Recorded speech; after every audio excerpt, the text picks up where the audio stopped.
Happy Monday. It's the Jam Nation podcast with Jonesy and Amanda. Claire Stevens from Mamma Mia podcast joined us. We're discussing Kim Kardashian and how she inflamed a whole lot of people when she said young people just don't work hard enough. Yeah. And now she's doubled down on that, saying, you think I'm privileged, but I'm not. I once had to live in an apartment. That poor kid. That poor kid. We catch up with our old mate Roger Corsa. He's got a new show called Traitors, and it's fascinating. It's like real-life Cluedo. The tribal drum was beating for accidental bum in the face. Yeah, it happened on my weekend. It can happen to anyone. Of course it can. It can happen in the blink of an eye. Also, we'll go down to the Jonesy and Amanda Humps for the pub test. Cutting your sandwich, triangles or rectangles? We've got many divided opinions about that.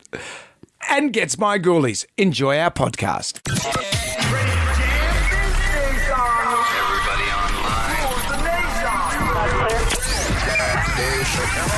Everybody Right now, by the miracle of recording, we had so many requests for them to do it again. Mistress Amanda Miss Keller. Amanda. doesn't work alone. Wow, this is fantastic. Her friend is in a back room making the tools of the trade. I've heard them describe him as a drunken idiot. Sorry, I've been drinking beer. The legendary pirate Jonesy and Amanda the actress. Hello, Wiggles. Congratulations, Mandy. We're on the radio right now.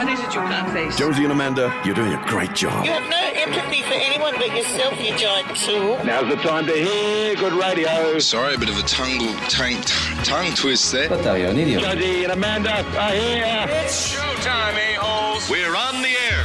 Well, hello there, Amanda. How are you today? I'm well. How are you? How was your weekend? Oh, that was good. It was pretty standard sort of weekend. Fixed some cupboard doors, rescued a young lady in the surf, went to a 21st and ended up at the vinyl room. Vinyl room. Yeah. That sounds incredible. Well, I actually didn't get into the vinyl room. I apparently, according to the security, I was too chatty. And Gee, if that stops you getting in places, you might be barred from in here. I got refused entry because you can't be chatty anymore. You've buried the lead, as they say. Did you say rescued a young woman? A young lady that was struggling in the surf. Were you like Lassie? I just said, are you okay? And she said, no, I'm not really. And I said, well, get on my board and I'll help you inshore. It was a funny story, actually, because it was kind of indelicate. It was an indelicate story. What's that mean? Well, my face had to end up in her bum to get us back into shore. You were in a municipal pool. Yeah, so there's that. But, right. And did she mind? Well, I think the not drowning possibly would have been a big part of that. Yeah. But, it was... Have you made future arrangements? No, well, there's no arrangements. There's nothing like but that. But you are often a hero. Remember that? Thank you. Remember you were riding your bike past a woman's house and she fell over and you ran in to help her? Betty fell over. Yeah, I was going down Lane Cove Road and I was on my motorbike and I watched this old lady just go A over T in a front yard, and it's such a busy road. And I thought, no one's noticed her. So I did a U-turn at the traffic lights, came back, and there she was floundering in the garden. And I said, are you all right? She said, no, I can't get up. So I got her into the house, made her a cup of tea. Because I said, what do you want me to call? Did a burnout through a rose? Do you want me to call anyone? And she said, I don't have anyone. I said, oh, that's sad. Don't tell someone their life is sad. You did a lovely job, though. Yeah, I didn't actually say that. Oh, that's sad, Betty. No one. You've got no one. And where do you keep all your treasures, Betty? I thought I might have got the house. But, no. Part of me was thinking, what's going to happen? She's going to leave me this house. Good too. Be a great place. See, just when you were sounding like a hero. It's a huge block of land right on Lake. You're here on your own, Betty, and you've got no family. Big block of units there now. Yeah. Well, Betty. I should have gone back. Well, I come back next Wednesday, Betty. I should have kept the relationship going. Yeah. That's the thing. Yeah. That's where all this has fallen down. That's if I'd kept that up, if I dropped in once a week and, mowed the lawns or, made sure that the hinges were working on the place, it would have been all right. Yeah. And she leaves it all to the Cat Society and you swear like a trooper. Actually, I noticed there's a big cat hotel there now. Damn it. Anyway, what about you? Enough about me. What about you? Fine. Oh, what happened? No, it's good. No. I'm saying all is well. I might have you been paying attention tonight. I'm looking forward to that. That's why you yeah. were ringing me every 5 minutes. You've got an answer for this? Well, how do I know? You don't know yet. But do you have an answer for the Magnificent Seven? No. Should we get to it? Of course. Well, let's get into it. We'll see if you can save people now. Okay. See if you can save yourself. 13 WSFM if you'd like to play the Magnificent Here's Seven. question 1. In an Eggs Benedict, how are the eggs cooked? Jam Podcast. We have the Magnificent Seven for you. 7 questions. Can you go all the way and answer all 7 questions correctly? If you do that, Amanda will say... Well, congratulations to you. Have you rescued someone this weekend? Because maybe other people were heroes too, Brendan. But it's about getting question 7 right. Jeremy's in Narellan Vale. I wasn't being a hero. I was just doing what normal people do. Well, that's true. You just happen to be in... You're like MacGyver. You're just in the right place with the A-team. I'm a can-do guy. You're a I see can-do someone guy. having trouble. I go, okay, you need a hand see a here. chicken in a trolley and you think, I'm going to help someone by taking that home and eating it. That chicken... Jeremy, you want to wade in on this? Hello, Jeremy. That chicken was in the shopping trolley and had been clearly left by someone. They weren't going to come back and get it. I checked that it was fine. It was within use-by date. Called out, It was anyone piping left hot. this chicken behind? I looked around the car park. No one owned that Anyone chicken. left this chicken? Hello, It would be wasteful. Wouldn't it just? And perhaps you've ever thought, because I do all these good deeds, perhaps the universe, the Lord, is paying me back with chicken. Okay, well, there are other ways, but sure. Hello, Jeremy. How are you? Good morning, how are we? We're very well. Question number 1. In an Eggs Benedict, how are the eggs cooked? They're poached. Of course. Yum, we shouldn't have food questions. It just makes me hungry. Well, what about this? What animal is on a box of cornflakes, Jeremy? Tiger? No. I was thinking that's Frosties. That's Frosties. They're great, mate. Ron's in Helensburgh. Hello, Ron. Hi. What animal's on the box of cornflakes? A rooster? Yeah, it's a rooster. Let's play What's on the Box. I'll turn the box on. Calm down. Why? What's on the box? What's on the box? Brock? You think you have chicken. Brock. Well, what TV show has this theme, Ron?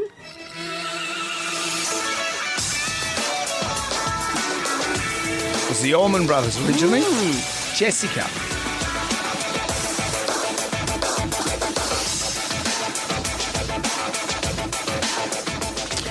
It's usually just that first bit so evocative. What is the show? Do you want to hear it again, Ron? And maybe Mrs. Ron can help. Here it comes. Okay.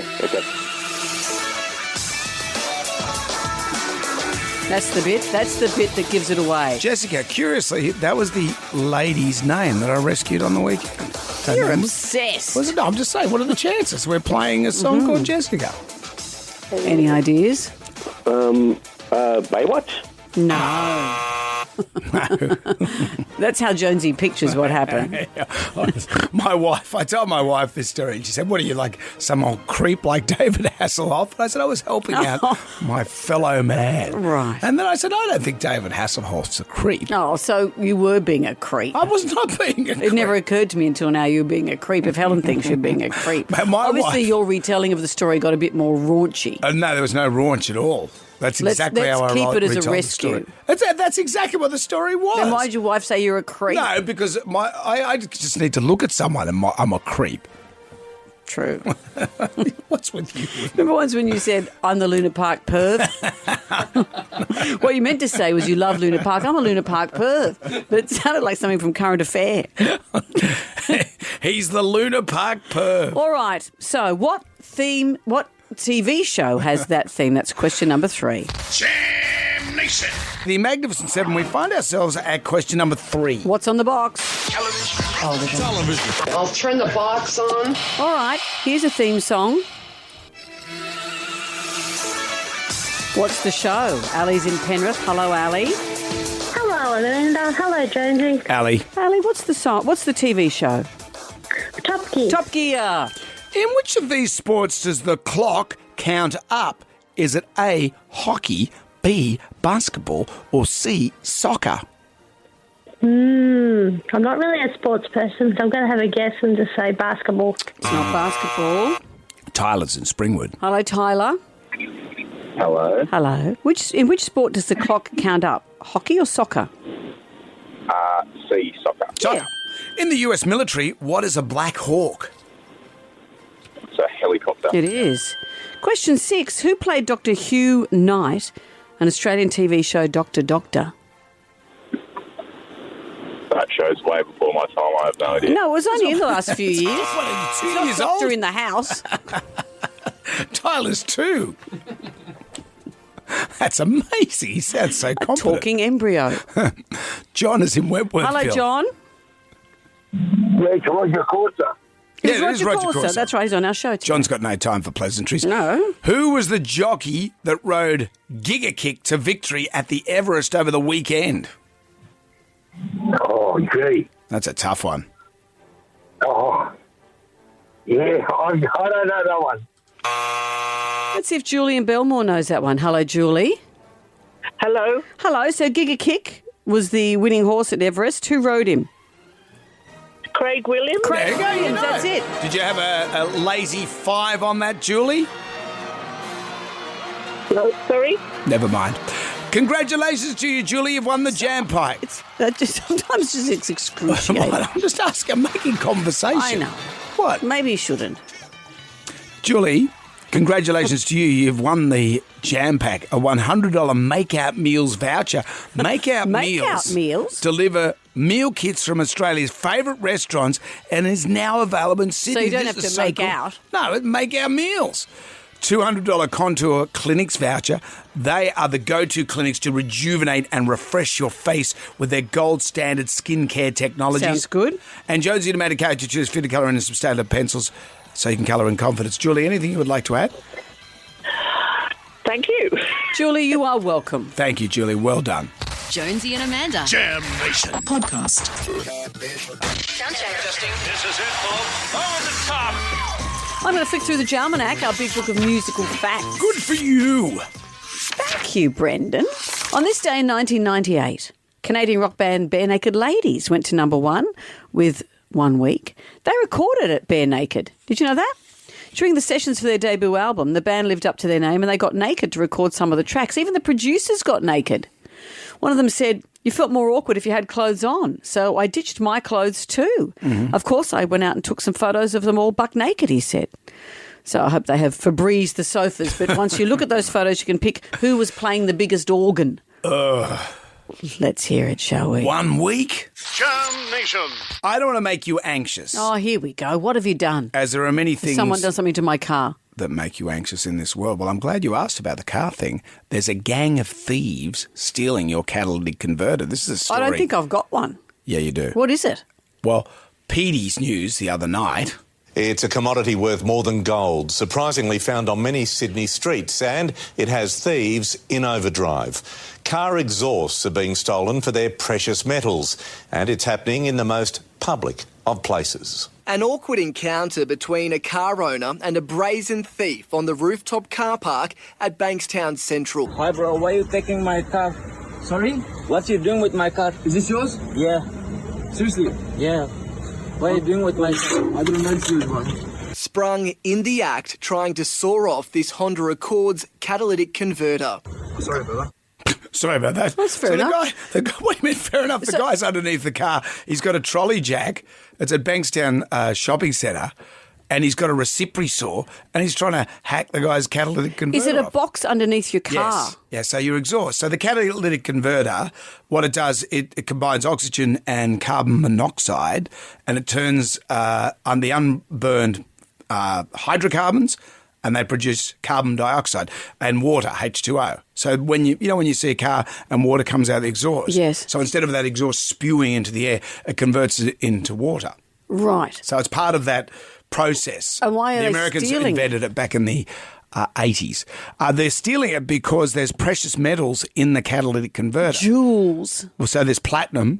So platinum is $900 an ounce. There's palladium, which is $2,200 an ounce. But the most expensive one is rhodium. Ask me how much rhodium is an ounce. I've never even heard of rhodium. How much is it an ounce? Just have a guess. $20. $13,000 an ounce. And so they strip mine your catalytic converter Yeah, so for they these get metals. They get the saw, they jack the car up. Yeah, bro, jack the car up, and then they get the recipe saw and take it off. And if you go back to your car and your catalytic converter's been sawn off, can you drive? Yeah, it'll start. It'll just be really noisy because you've got technically no exhaust.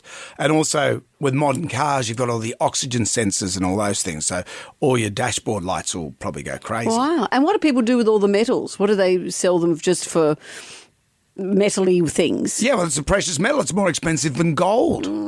Rhodium is more expensive than gold. And you can make rings out of it, Apparently you make wedding rings. Well, they say don't make a wedding ring out of it for men because you can't chop the ring off. So if you have a situation, you've got to get that ring off. You can't chop it off.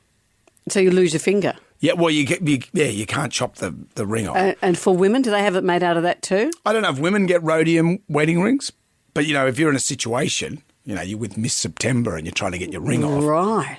You can't get it off.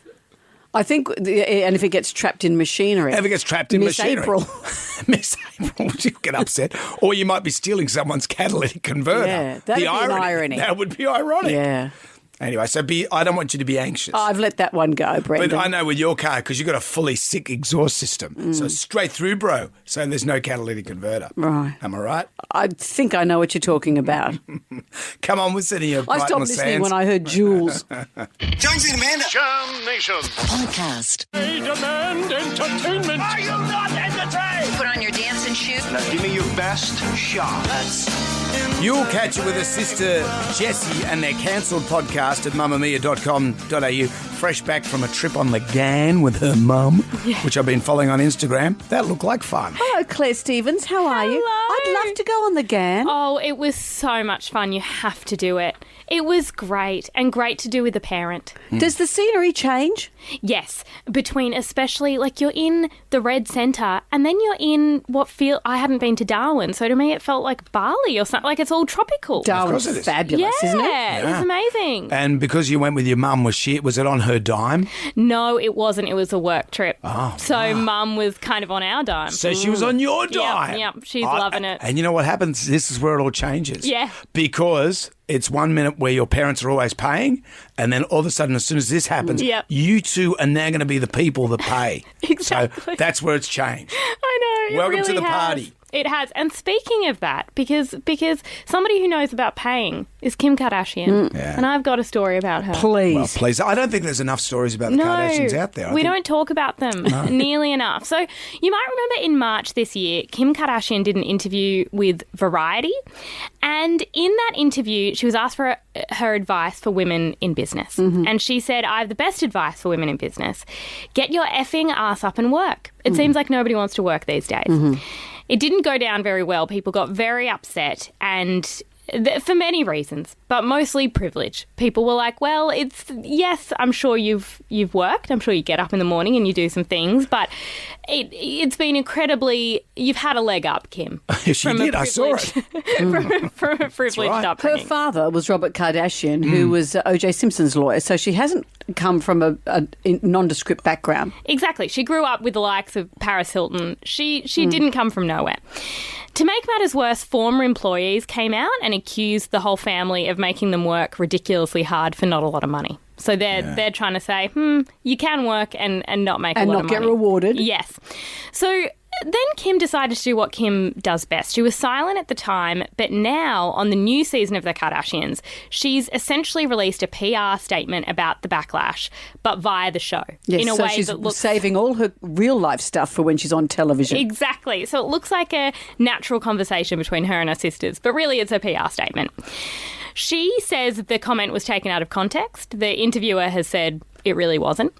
But in a phone call to her mum, Chris, during the episode, she said, I'm mortified, it's all my fault. And Chris said, it's not your fault, sweetie. People misunderstood where you were coming from. Then, speaking to the camera, Kim said, when I made that statement, it wasn't a blanket statement towards all women. I see women work hard all the time. The people I see in my life who work the hardest are women, but I hate that I got misunderstood, and for that, I'm sorry. Now, then she's getting lunch with her sisters, and they're having a bit of a chat. And Chloe defends Kim and says, no, but you did work. And no matter what, people are going to accuse you of being born with a silver spoon in your mouth. Or in your bum. Yes, either way. And then Kim explains that really they didn't grow up as privileged as people think. She brings up a story of the time her parents once had to sell their home in Hidden Hills, a gated community full of rich and famous people. She said, if people understood that, yeah, we grew up privileged, but people don't know the story of your dad and mum having to sell their house because they couldn't afford it and they had to move to an apartment. Oh. So, guys, if we could be respectful and just give a moment's silence to Kim, who once had to live in an apartment. Can you imagine? Thoughts and prayers, man. Come on. It's just so tragic. And then she said that people seem to think that the sex tape and the reality show opened doors for her, but it didn't. She says, I always felt like I had to work extra hard to be taken seriously and for people to forget about my past. It's true.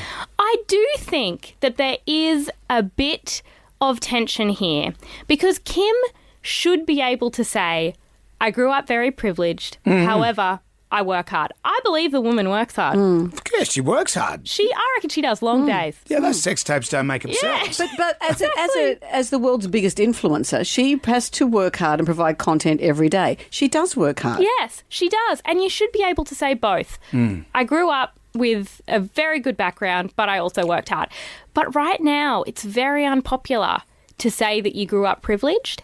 You're not allowed to. So I did all right as a kid. My old man was an airline pilot. Oh, love that. We didn't struggle. I would never dare say anything other. And you grew up pretty well. No, well, we were, I guess, upper middle class. But America's also gone through this thing where you're not allowed to say you're smart.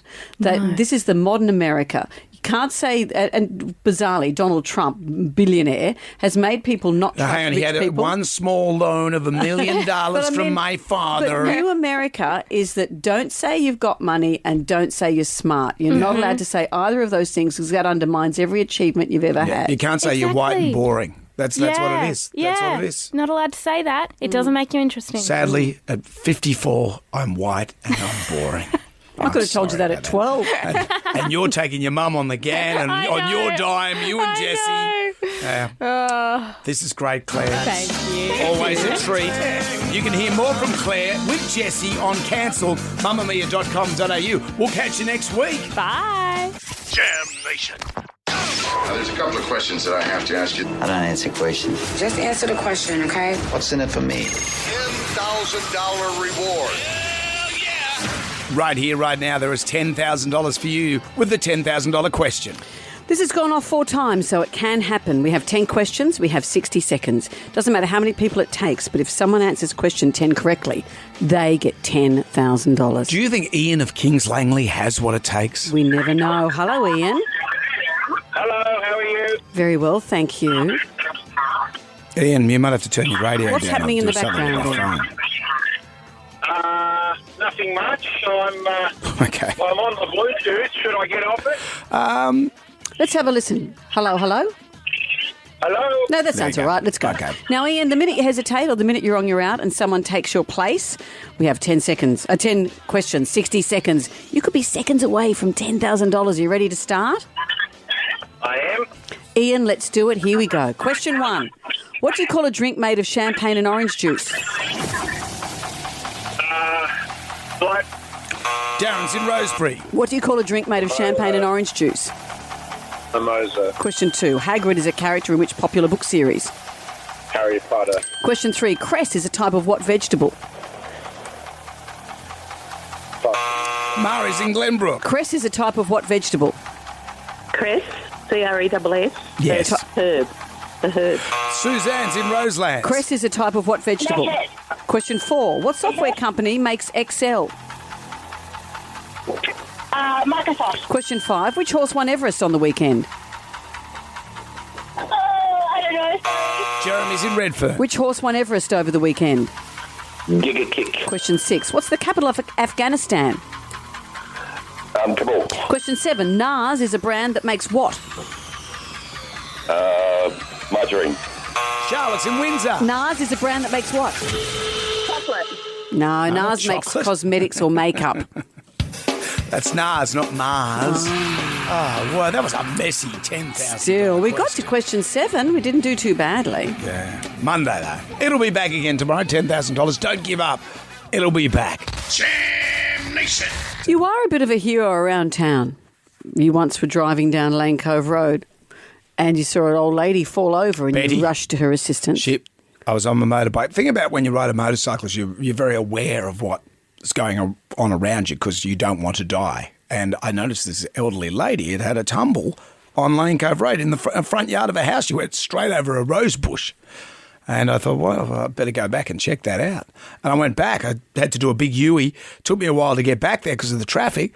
And there was Betty stuck in the garden. Like a turtle on her back. She couldn't get up. I said, you poor thing. So I got her inside, made her a cup of tea. Case the joint? I didn't case the joint. I said, do you want me to call someone? She said, I don't have anyone. And you said, well, I said, Betty, that's a shame. Betty. You poor thing. You poor thing. I'm going to come every week. And where do you keep the cutlery? Well, if I did, I might have, because I noticed there's a giant development there now. So, could have been. The Jonesy Hall of Fame. Jonesy Towers. Jonesy Towers. That's what this city's crying out for. I could have added to my portfolio. But no, I'm not in it for that. I like to think that I do whatever people do. Yeah. Help people. Help people. And it happened again on the weekend. Talk us through it. Oh, look, it's not a big deal. I was just out in the surf. Well, you told me about it straight off. No, because you asked me what I did on the weekend. And I said that I put some cupboard door handles on. I saved a young lady's life. And I went to a 21st. And was it hers? No, it wasn't her 21st. So tell me about the saving. We just had a situation in the surf and a young lady was snorkeling and she'd inhaled a bit of water in her snorkel. And, when you inhale water... Awful. That's a start. That's how drowning happens. And I said, are you all right? And you're on your paddleboard. I was on my paddleboard. And the surf was, fair size surf. And I said, have a breather here. Lie on my board. So we're sideways to the board. And this particular board, it's not very big. It's not like your standard stand-up paddleboard. It's only 8 foot long. So both of us are sideways. And to get... Like on Titanic on the door. Like on the door. Exactly. But you know what? With a better result. Like no one's going to die here today. And then we weren't going to get into shore anytime soon. And I said, look, what's going to have to happen here, and this is going to be a little bit indelicate, you're going to have to lie at the front of the board and I'm going to have to lie behind you. I've seen it on Bondi Rescue. And so that's what the clubbies do. And I said, okay, so here's the thing. Here's the indelicate bit. I'm going to have to put my face pretty much in your bum to get us back into shore. Right, so you're not blowing her up like bellows or anything. And she said, that's fine. I said, before we undertake this, what's your name? What was she wearing? A wetsuit. Okay, so it wasn't as bad. It wasn't as indelicate as it might have been. I did have a similar situation a few years ago. A young lady got stuck in a rip and I helped her out and she was wearing one of those G-string. Bum in face? Bum in face. And I got back and her boyfriend said, thank you so much. And I said, well... Oh, don't say the pleasure was mine. I didn't say anything. Flossed your teeth. Anyway, Anyway, we got back into shore and she was... You were blushing. No, it was like... Because it makes me sound unseemly. Because I told my wife about this. She goes, oh, good on you, old perv. And I said, I'm helping someone out. There's no time for niceties. No, there's not when you're saving someone's life. When it's coming down to the wire. But no one sets out in the morning to have someone's bum in their face. True that. It can just happen. Yeah, I didn't wake up with that intention. No. But you might be walking along and your colleague falls over and suddenly they're sitting there. It doesn't, it can happen. Yeah. Like, what about my mate Big Tone? He's a big bodybuilder, likes lifting the big weights. He's at his gym and he's bench pressing, a barina or whatever he usually lifts, and his shoulder's given out. So the bar's on his chest. The only person in the gym is this young girl in a leotard. Why is it always young girls with their stories? This isn't my story. This is Tone's story. You're making it up. I'm not making it up. So she goes, oh, my goodness, comes over. So she's squatted down and the whole area's on his face, more or less. And she's trying to lift this. And then everyone walks into the gym. What's going on here? You want this never happen to you. You're part of a club. No, it's not. It's just what happens when stuff goes down. Yeah. Your face is there. And people have got to I bet you the tribal drum would beat. All right, let's do it. Tribal drum is beating for this. Accidental bum in the face. You got bum on your face, you big disgrace. It can happen. Can happen. Jam Nation Podcast. Not all heroes wear capes. Maybe they should, because it might keep their face out of a bum. I don't know. Sometimes they might have to wear masks to cover up where their faces are going. The point of what I'm trying to say here is that Brendan Jones saved a young lady in the surf on the weekend. I don't think it's not saving. Well, you said you saved her life. No, I didn't save her life. You said you did. If I wasn't there, it would have been difficult for her. Yes, and she was very grateful. But she was wearing a wetsuit. She had to climb onto your board, and you said, "Look, this is indelicate, but I've pretty much got to mount you." And you did. I've seen Bondi Rescue. I said I might have to put my face into your bum. Well, I think because we had to paddle And that's very less hard. confronting? It's You didn't better even than need Mount. to say it. She had a wetsuit, you had a wetsuit. You didn't even have to, I may have to. Well, you're making this to be a bigger deal than it is. Well, the way you told the story, You asked me how my weekend was, and I mentioned wardrobe doors, rescued a young lady, went to a 21st. Well, this is what happens. Is It was just a normal weekend. You get for up the in the J-man. morning and next minute your face is in someone's bum. No one plans it. So the tribal drum is beating for accidental bum in the face. You got bum on your face, you big disgrace. So this never happens to you?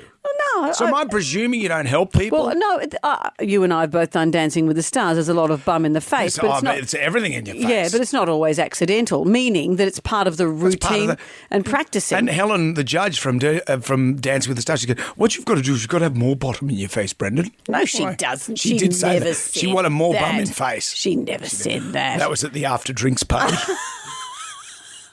See, you're the one making this weird. We've got Sarah. Hello, Sarah. Sarah's joined us. Hi, Jonesy and Amanda. Hello. Sarah, save me, Sarah. Does this happen? Have you had accidental bum in the face? Well, I have, but it was actually my bum accidentally in someone else's face. Yeah, what happened? Well, I was on a camp with a whole lot of my friends, and we were in a dormitory room that had bunks. And I needed to get changed, so I thought I'll be a bit modest, and I shuffled myself right into this corner, not realising there was actually someone in the bunk below. So my bum was in very close proximity to her face. And, I dropped my dax, and then I heard this little, oh! And I thought, oh, no! So she got a face full of my bottom, which was very embarrassing. And She got the full moon from you. She got a full moon. Because you're... Imagine that. You're minding your own business at a school, at a camp. All of a sudden, someone's in your face. Well, thank you. What have I done to upset you? Well, this is what we're after. That's what we're talking about. It happens. We're going to take more of your calls after the news. Accidental bum in the face. 13 WSFM. Jonesy and Amanda. Jam Nation. Podcast. Standing by for instructions. Go to your area. Turn it on. Well, hello there. You never know what's going to happen when you get out of bed in the morning. If we did, half the time we wouldn't get out of bed, and sometimes we'd leap out going, wow, that's ahead of me. Which way did it go for you, Brendan? You found yourself rescuing a young lady in the surf.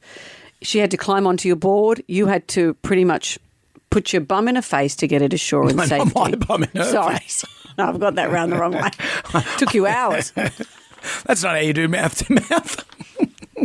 No, it was the other way around. We had to get into shore. Yeah. And when you're trying to get into shore and the seas suddenly change, there's no time for... Niceties. No time for niceties. No, and I've seen I did introduce myself, though. I said, look... Yeah, I'm the groper. I did not say that. Let's not make it yucky. I said, we have to get in. Yeah. And it's going to be a little bit indelicate. That's right. But that's the only way we can get in. I've seen Bondi Rescue. Yeah. You just have to... You're saving someone's life. A body's a body. Get in and get it done. They have training sessions. Hoppo was telling me about it. Down at Bondi, they have training sessions where they just do that all day, paddling two of them on the board, bum in the face. That's what happens. It's what this country was built on. That sort Not of the sheep's back. Surfboard's back. It was all bum in face. So the tribal drum is beating for accidental bum in the face. You got bum on your face, you big disgrace. Leonardo's with us. Hello, Leonardo. Good morning. G'day, guys. Whose bum was where? It was a few years ago. I was going to work. I would get the ferry, and back in the day, the wharves were just all railway sleepers, and there was usually a good, inch gap between the sleepers. Yep. And this lovely young lady got her high heel stuck in the gap, and everyone was just walking by, and I kind of saw what was happening. I thought, wow, no one's going to help her, and she was struggling to get her heel out. And anyway, I went over and said, do you mind if I, help you out? And I grabbed her foot and her leg, and I, lifted her leg out. And while I was doing that, I was down on one knee. I got a good view of her bottom. Of course. Which was lovely and made my day. So thank you very much, universe. And was she appreciative? Which bit? Of course she was. But she was, but I kind of noticed that she was wearing a ring, and I thought, oh well, I won't ask her for a number or a name. I just walked away and did the solo. Yep, no worries. No, because you checked out a ring and you knew not to pursue away it. and you were like, have a good day. Yeah, have a good day. I wonder if she still dreams of you, Leonardo. The world needs more people like Leonardo. People like me and Leonardo. If we're running this town, it would be a great city to live in. Thank you. Tracy's joined us as well. Hello, Tracy. Hi, Amanda. Hi, Jonesy. Trace. Whose bum was where? So it was many years ago. I was a preschool teacher in the UK, and I was bending over to fasten a little boy's shoelace, and all the other children were playing on bikes and running around. And this little boy just runs, bumps into my bottom, ricochets off my bottom, and hits the wall. Ends up with a big egg on his head. And then poor little baby. And then I had to call his mum to explain what had happened. It bounced off my bottom and hit the wall and got a bruise on his head. Poor little thing. So sorry for him. And I guess you had to explain it in case if you said nothing and then he gets home and says, I was in a bum or something, you have to explain These days you've got to write a report. So you'll have to write, little Johnny ran straight into me bum. Yeah. And got an egg on his face. I had to do that. I had to explain to my supervisor, and because it was his head, anything above the neck you have to put a mandatory report in. Right. And I had to explain to the local council and everything. Oh, it was embarrassing. The whole council got involved. What's that bin they go to? They put the footy players where they get concussion? Yeah. To that bin. That's an extraordinary story. Thank you, Tracy. See, it can happen. It can happen to anyone. Thank you for all your calls. Jam Nation. Let's go down to the pub for the pub test today. And today... It's a big one. This is an issue we've debated many, many times. And I just say that sheer laziness that you would cut the sandwich in half and not diagonally. Well, that's what we're talking about today. Triangle or rectangle cut sandwiches. Which one passes the pub test? I saw a thing in Washington Post recently. And it's really inflamed people. There's a chef, a cookbook author called Deb Perelman, and she has a popular blog. She shared a video showing a beautiful tomato soup she'd made and a grilled cheese sandwich that she then dipped into the soup. Delicious. But what made people go crazy was that she cut the sandwich horizontally, not vertically, or she cut it into halves rather than triangles. And people went crazy. Apparently, someone said, my soul gasped, my brain screamed. Another one said, you are a monster. Mm-hmm. Obviously, they're just joking. But this has inflamed people. And then they've pointed out the science. A diagonally cut sandwich maximises the number of bites with the least crust. But when you look at it, it's the same amount of bread. I know that you think you're a heathen if you don't cut it into triangles. Yeah. But can I say this, that modern bread doesn't all come in a rectangle. The old days, all bread was the same shape. Now you get different shaped breads, and it's not easy.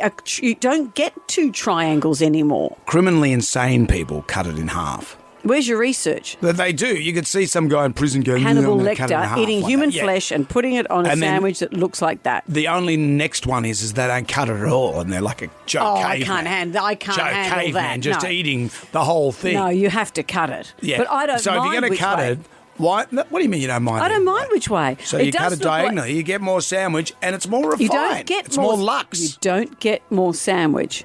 It looks like more sandwich, and it looks better, and it maximises the number of bites. But you don't get more sandwich. It does look like you've made a kid's sandwich if it's just cut in half. And that's what I'm saying to you. You people that cut it in half, you're a different class of people. The people that cut it diagonally, I bet you any money, successful people cut their sandwiches diagonally. I'd like to see that. I'd like to see Elon Musk cutting a sandwich, and Jeff Bezos cutting a sandwich. Well, why don't you call them, Brendan? Bill This Gates. sounds like something you could get a PhD for.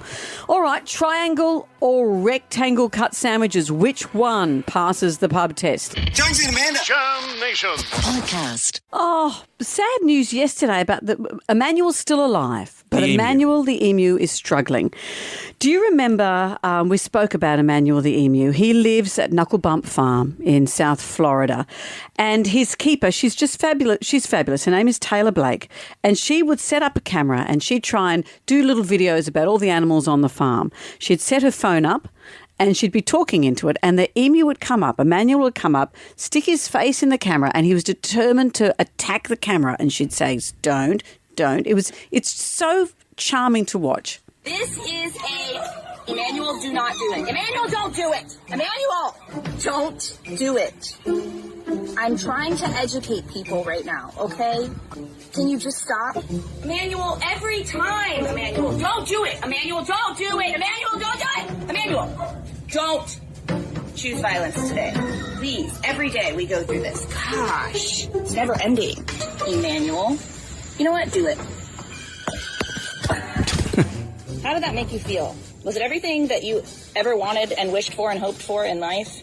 Do you feel fulfilled now? I like when she uses his full name. Emmanuel Todd Lopez. Don't make me say your government name again. You know you're in trouble when.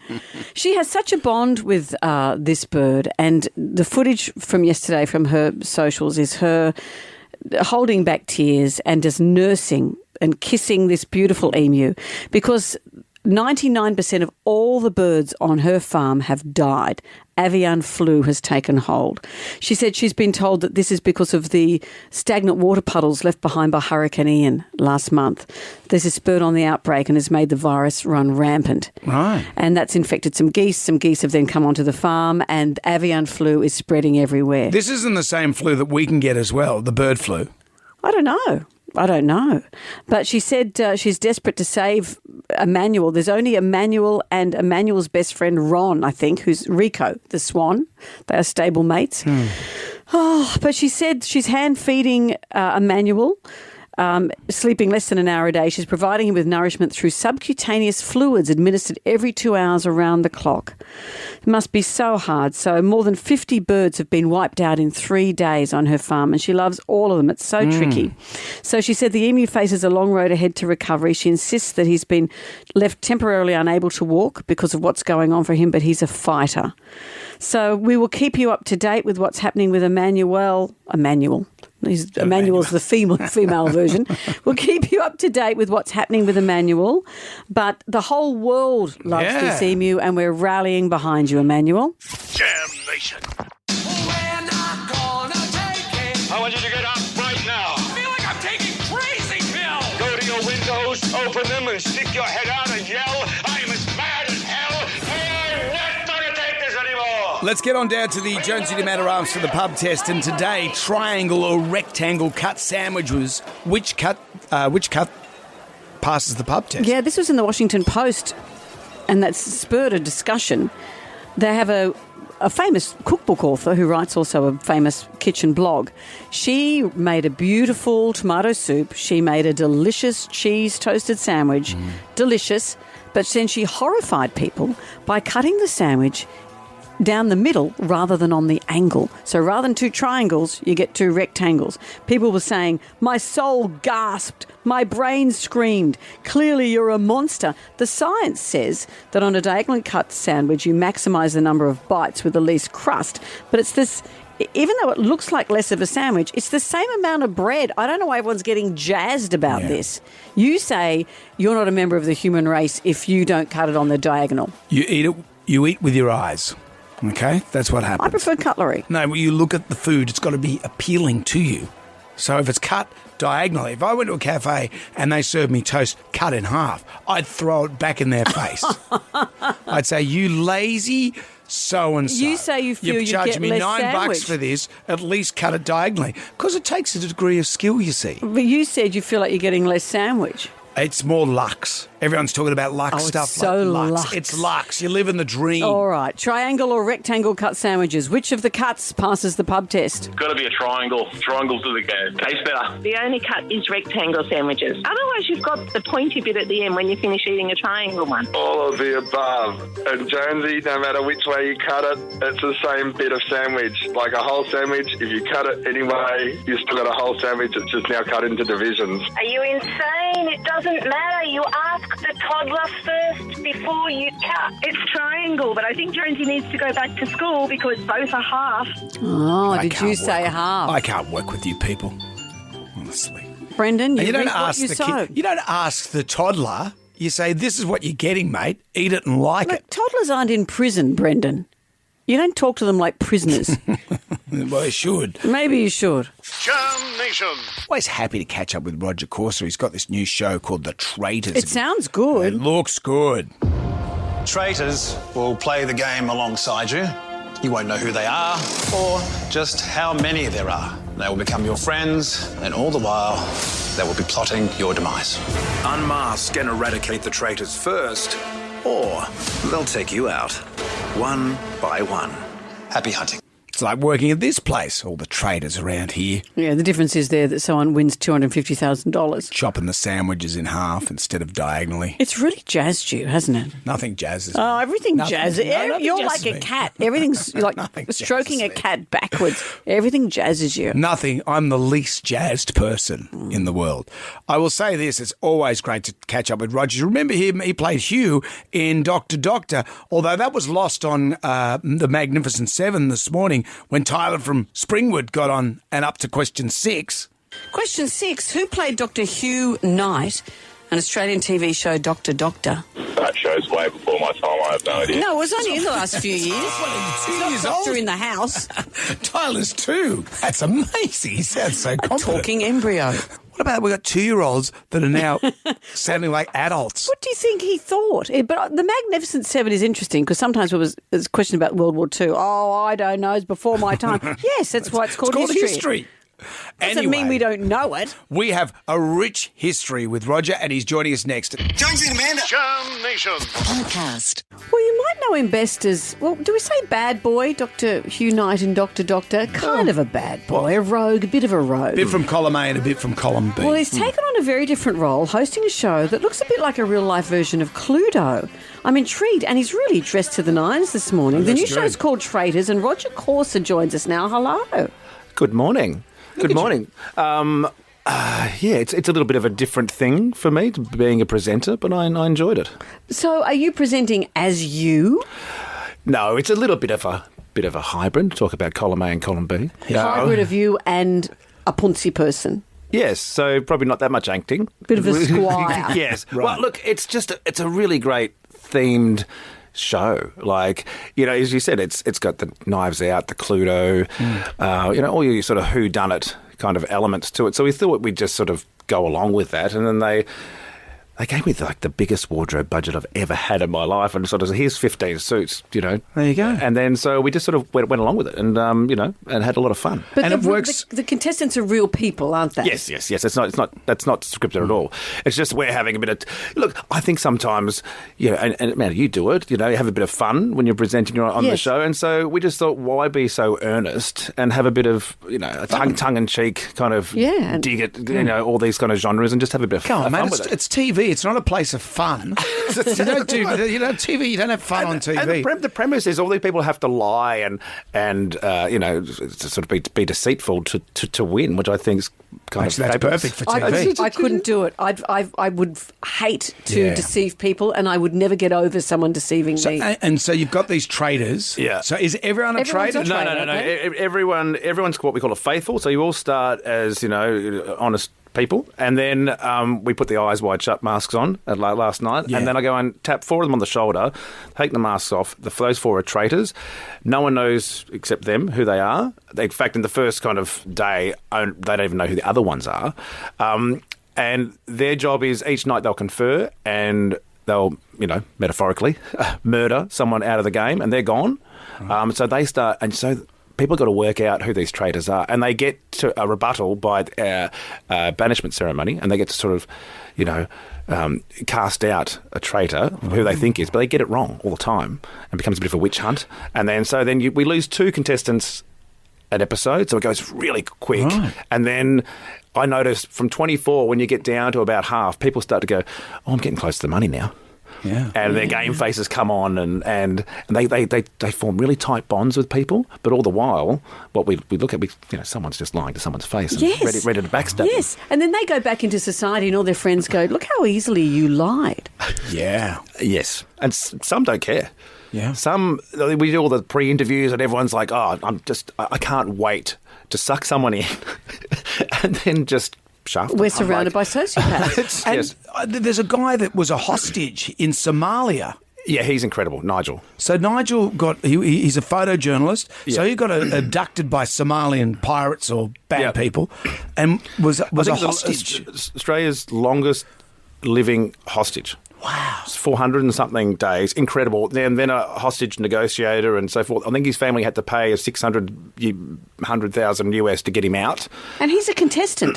But he doesn't let anyone know what his background is because he think, they'll knock me off because I'm too good. Yeah. And why is he too good? What skill set has he learnt that would help? Well, he said, I think, when he was captive, the idea is to become human to your captors.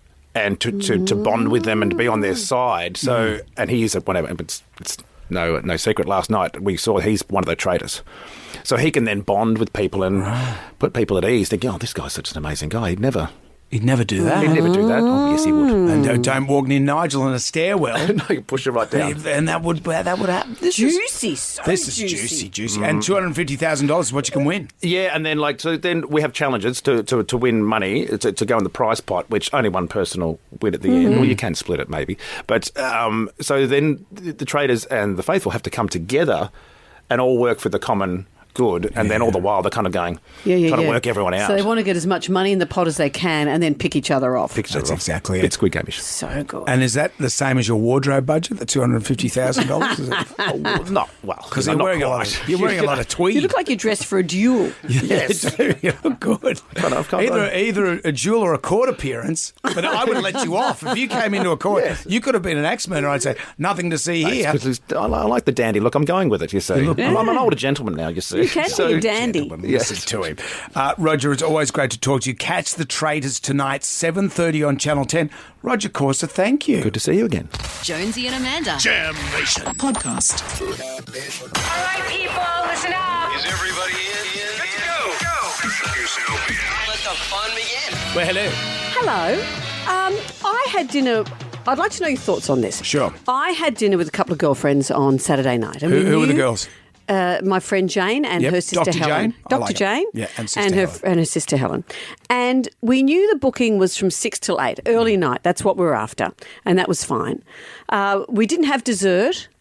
We ordered a second bottle of wine between the three of us. And we knew we were getting close to 8 o'clock. That was fine. We'd paid the bill. And the waiter was lovely. And I felt sorry for him. Yep. But at 8 o'clock, and it was an expensive bottle of wine. We didn't have a choice. One of those restaurants where every bottle of wine was expensive. There was about a couple of centimetres left of wine in our glasses. Or how about, was that like an inch? A couple of inches? That's like half a glass. Well, pretty much, basically a third of a glass left in our glasses. And he said, I'm sorry, I've got to ask you to leave now. And we were just shocked. And I said, look, wow. I mean, it just changed the tone of the evening completely. And Jane, who was shouting us to dinner, said, well, I'm sorry, I've already paid and left the tip. Because we said, sorry, you really have to go. And so we didn't get to finish the last sip of wine. We were out on the street and walking away from the restaurant. I checked my phone at 8:01. Wow. Did you neck the wine? No, we were just so shocked. I didn't want to scull it. Yeah, but if he said to us, look, just finish your wine and then you have to go, we'd say, great, fine. But I'm sorry you have to leave the table now. And this was a restaurant that didn't have a bar, so there wasn't a spot for us to sit afterwards or for the people whose table it was to sit. I appreciate that. There were people waiting out on the street to come in. But I just thought, I've been on the other side of that where you're waiting for a table and half an hour goes by and that's frustrating. But that's not our concern. That's how they have to manage their restaurant. Yeah. We weren't given a minute. But 6 to 8, that's 2 hours. That's a long time. Well, you don't like to hang around. You like to linger a bit. No, well, remember once you and I had dinner and the minute, I don't even think I'd finished eating. We went to a Thai restaurant. It was just you and me. We'd been filming something and you slapped the table. You said, that's it, I'm out. I want to go home and watch the Dome. I've never forgotten it. You did. Well, I'm that going Dome was a home good to show. watch the Dome. And they said it was the final episode. I've of the enjoyed Dome. this evening with you too. That was the final episode of the Dome. And then they made another Dome, which was disappointing. I mean, I don't think we've ever had dinner since. If I'd known that they were going to bring out another Dome, I wouldn't have been so demonstrative in wanting to leave. Right. But you were lingering for ages. Once you eat and you've drunk your drinks, I'm not a lingerer. that's it. I'm not a lingerer, but I don't normally. And when I'm eating with the family, we're normally out at 6:15. But there were 3 women, we were chatting, and I didn't need to stay longer. I just needed 2-3 minutes to calmly finish my glass of wine, but to be told you have to leave now. But if you, maybe you, Is this maybe fair? you're, is it fair? Because Is this maybe fair? you're the person out on the street. It's 8 o'clock. You want your table. We knew the rules. Yeah, well, maybe we should do like a little poll. You know, Let's do a little poll. A little poll. All right. A little poll. The whippet poll. Who's right? Yeah. Me in wanting 5 minutes more, Yeah. or the person who's got the booking at 8 o'clock and says, no, rack off. Time to go. Why don't you call us 13 WSFM, be a part of our poll. We'll have that for you right after Bruce Springsteen. Jam Nation. The whip poll. It's always handy to have. You're dining at a restaurant. Yeah, and I know that the booking is from 6 till 8. And I must say, when I made the booking, I thought, like we're going to last till 8. But it's 3 women. And we didn't have dessert. We had a second bottle of wine. We knew we had to be out at 8. We had a tiny bit of wine left, and we were asked to leave the table at 8 o'clock. This is a very high-end, expensive restaurant. Asked to leave the table. We were out on the street and walking away at 8:01. We'd come down the stairs, and we'd already paid our bill, all of that. So we were asked to leave. We walked down the stairs. We're out on the street at 8:01. So we weren't even given 2 extra minutes to just finish a glass of wine. So they made you leave a Porto early. Can you believe It's it? outrageous. But maybe that's fair enough. Maybe you're someone who's had to wait for ages for a table to clear and you think, no, you know the rules. What does Chris say? Hello, Chris. G'day, guys. Look, Amanda, I think you're completely in the right. They absolutely need to give people a heads up before they do something like that. Yeah, it's true. Yeah, all they needed to say was, hey, just finish your wine. 2 more minutes and you're out. And they should know you. You could do half a glass easy. I can do a shoey in that time. Deborah's with us. Hello, Deborah. What do you think? I think it's wrong. Yeah. Yep. Okay, fair enough. That's Karen's good. We're in getting a poll Campbelltown. of the pulse of the city. Hello, Karen. Hello, Karen. Hi, Jonesy and Amanda. Amanda, you are 100% in the right. It is the height of rudeness that you were not even given a 5-minute heads up that they're going to be a stickler for the 8 o'clock time limit. You should have been able to finish your wine. It's not a cheap little place, and they've got to have, like, a few minutes leeway either way. So, like, it's just not acceptable. Thank you, because you're right, because we did know we had to be out at 8, and throughout the evening we said we knew that. But just saying, oh, look, it's 5 to 8, you've still got some wine, just give you a heads up, 5 past, whatever. They were really harsh. Garth has joined us. Hello, Garth, what do you think? I'm sorry, Amanda. I think you're in the wrong. You're not only eating your dinner, you're eating into the next person's time limit. There you go. Time is money, says Garth. Yeah, but 2 minutes it would have been, and everyone would have had a happy experience. I'm happy to wait on the street for 2 minutes for a table. Garth knows what it's like to get home and watch the Dome. Lynn has joined us. Hello, Lynn. Hello. I think Jonesy's right because time is money and people got places to go and things to do and they're hungry. And when they're hungry, they're angry. That's it. Go-getters. I wasn't going to be there another 20 minutes or anything. I don't know how this became you and I, who's right and who's wrong, People but I'm happy used to to go us there. feuding. Warren's with us. Hey, Wrap this up, Warren. What do you reckon? No, I reckon it doesn't go down well at all. I mean, if they want to tell you up front that you only got an hour and a half time slot, you can choose to go or not to go, then that's fine. But if you go out to have an evening, you don't want to have 3 venues booked to have your evening. You want to go to one venue to have your evening. I think the secret is to it, though, is just don't pay the bill till you're ready to leave, because then they won't kick out. Yeah, that's a good we point. paid the bill too early. You went too early on the we bill. We wrapped up too early. That's what it is. We gave them the tip and then we were asked to leave. What was the tip? Was it a big tip? I don't know. It was Jane's shout this She's time. a doctor. Taken They in make some turns. good coin. Well, I don't know if they do, actually. I think that's, according to Jane, GPs, it's a misnomer that GPs make a lot of money. Well, I'll tell you that. Maybe they're sweating on I fleeced her. Maybe they were sweating on you. That's that Sheila from TV. She's got pots of cash. That's how Jane talks about me, yes. Jam Nation. Everybody shout! Come on now, sing out! It's time for the goodies get together. Our favourite ghoulie of the year will win $20,000 cash and a year's supply of chocolate from Daryl Lee. We've got a hotline number. You can call at any time, 906 17984. What have we got? What gets my goalies is after 42 hours of labour and constant sleep deprivation, crying, screaming, trying to keep the house clean, trying to feed myself and my husband, visitors come over holding your newest bundle of joy, turn around and say, so when's baby number 2 coming? Mate, baby number 1 hasn't even finished cooking yet. Let's give that a go first and see how we go after that. I think it has finished cooking if it's Well, out. yeah, it's out. Yeah, if the baby's out, it's... If people are coming around to hold the baby and it's still in utero, you are in big Well, trouble. is that a new thing now? People are inside your uterus. Hopefully not. But I know what she means. When's baby 2? And you think, I'm sitting on an airing. How about we all relax a bit? What else have we got? What gets my ghoulies is when you've been a customer of a takeaway shop for years and they still forget to give you your calamari rings. Yeah. Touch of the serial killer there. That's a big deal, Don't you yeah. think? What do you mean? If they're not giving you calamari... He sounds like he's No, that's getting the angry. thing. Oh, it's like that Michael Douglas movie, Falling Down. Remember that? It's just that Did he one not thing. get calamari? No, I think someone cut him off in traffic. Anyway, he pushed him. Tipping point. A tipping point. Out with the bad, in with the good. We have no solutions for that, by the way.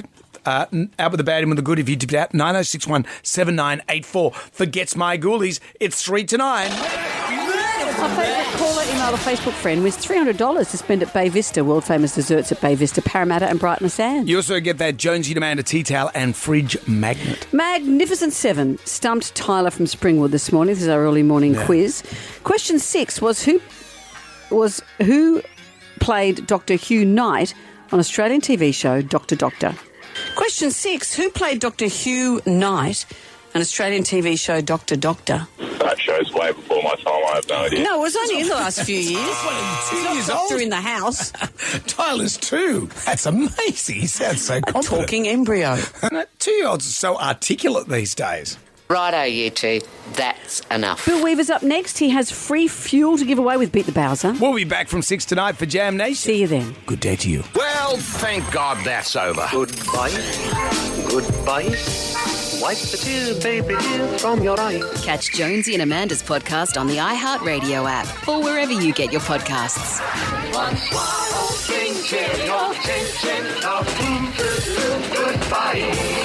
Jonesy and Amanda. Jam Nation. Podcast. Catch up on what you've missed on the free iHeartRadio app.